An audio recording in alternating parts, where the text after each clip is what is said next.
देश में होने वाले लोकसभा चुनाव को लेकर सभी दल सक्रिय हो गए हैं। सबकी नजर 540 प्लस लोकसभा सीटों पर है कि कौन सा दल किस सीट पर ज्यादा बाजी मार पाएगा। जी हां, इसको लेकर जहां एनडीए दल सीट शेयरिंग पर अपने साथ विपक्षी पार्टियां जो आई हैं उनके साथ विचार विमर्श करके सीट बंटवारे पर फैसला कर ही रहा है। इस बीच बीएसपी सुप्रीमो ने जिताऊ उम्मीदवारों की शॉर्ट लिस्टिंग शुरू कर दी है, यानी कि मायावती बड़ी बारीकी से एक एक कर प्रत्याशियों की सूची तैयार कर रही हैं। इस बात की जानकारी खुद बसपा के द्वारा दी गई।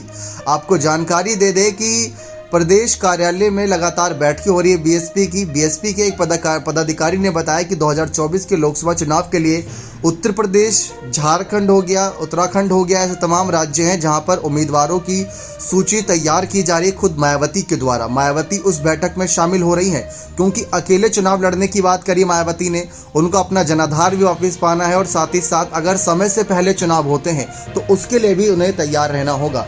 जी हाँ, लोकसभा चुनाव समय से पहले होने की आशंका के चलते मायावती विभिन्न राज्यों के नेताओं के साथ बैठक कर रही हैं, उम्मीदवारों पर चर्चा कर रही हैं। बसपा प्रमुख ने रविवार को झारखंड के नेताओं से चर्चा की। उन्होंने यूपी और उत्तराखंड के उम्मीदवारों के चयन को लेकर शनिवार को पार्टी नेताओं के साथ बैठक की थी। आपको बता दें कि एक तरफ इंडिया दल अभी तक शायद सीट शेयरिंग मामले पर कोई एक सहमति नहीं जता पाया है।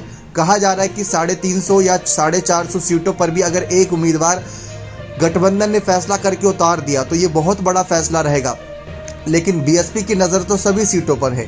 तो ऐसे में जिन जगह पर जिन क्षेत्रों में बीएसपी का जनाधार है वहां पर पहले बैठक करके सुनिश्चित किया जा रहा है कि लोकसभा चुनाव अगर वक्त से पहले हो तो भी उनको उतार दिया जाए। अब मायावती इंडिया और एनडीए को कैसे बड़ा झटका देगी वो देखिए कि उनको पता है कि बीएसपी का अभी अलग राज्यों में, उत्तर प्रदेश के अलावा बाकी राज्यों में इतना बड़ा जनाधार नहीं है, तो उसको जुटाने के लिए मायावती अभी से ही कहीं ना कहीं शॉर्ट लिस्टिंग करके कैंडिडेट को आगे बढ़ा देंगी ताकि वो अभी से ही प्रचार प्रसार में जुट जाए, जनता की सेवा करके ये कोशिश करे कि जनता उन्हें ही लोकसभा चुनाव में वोट दे। इसके लिए मायावती ने ये भी कहा, पता चला है सूत्रों के अनुसार कि बीएसपी नेताओं को हर कैडर कैंप में कम से कम 500 दलितों की मौजूदगी सुनिश्चित करने को कहा गया है। ये शिविर पार्टी के मौजूदा कैडर को सक्रिय करने और उनमें पार्टी की विचारधारा को मजबूत करके नए कार्यकर्ताओं को जोड़ने का काम करता है। अधिक से अधिक युवाओं को पार्टी में शामिल करने पर भी फोकस किया है। तो मायावती भले ही बैठक में शामिल ना हुई हो, लेकिन ये बात साफ कर दी गई है कि कहीं ना कहीं लोकसभा चुनाव को लेकर मायावती भी पीछे हटने वाली नहीं है।